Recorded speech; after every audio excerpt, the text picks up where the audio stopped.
we continue to try to put everything together from the standpoint of playing great complementary football. You know, I thought we did that the other day to a certain extent, with not the success rate that we wanted because we had some turnovers and things of that nature. But you know, we just need to continue to play. Just go play the game and just do what you can, improve, and play the game on a play-by-play basis and not worry about the result. Just go play the play.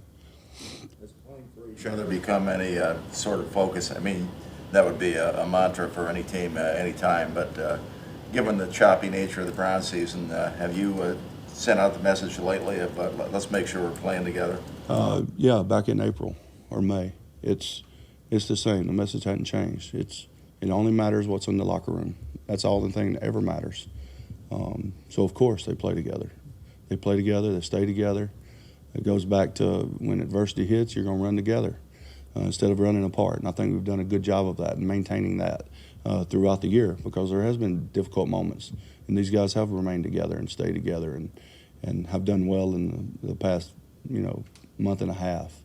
So when you hit situations like that, it can go either north or south, and we chose to go north with it.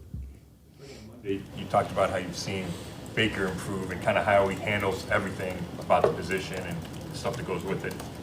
On the field, where do you think he's made the biggest strides? I think he continues to identify pressures, and I think his eyes are getting better. And again, he's not a finished product. He's a, he's a second-year player. He's seeing more coverages this year. He's seeing different looks.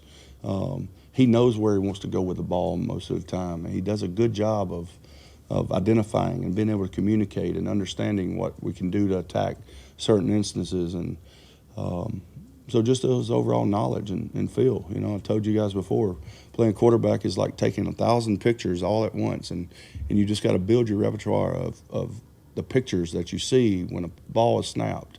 What are the safeties doing? What's the linebacker doing?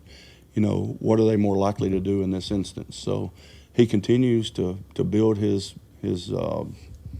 book of pictures, per se, in his mind. That's called an album, the Book of Pictures. There you go. It sounds like a biblical something, the Book of Pictures. 216-575-0403 is the number to call. Let's take a look at Baker Mayfield from last year, 2018, to this year, 2019.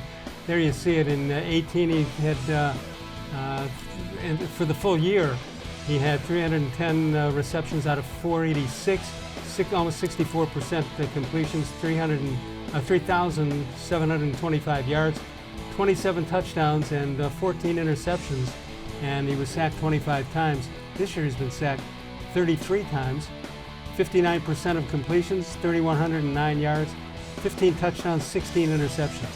Well, he's had a couple of multi-interception games, which add up. And 2018 was what, essentially 13 and a half games? Yep. And to this point, we're at 13 games. Same number. Very close to the same sample size. The glaring difference, of course, is the touchdowns. Here's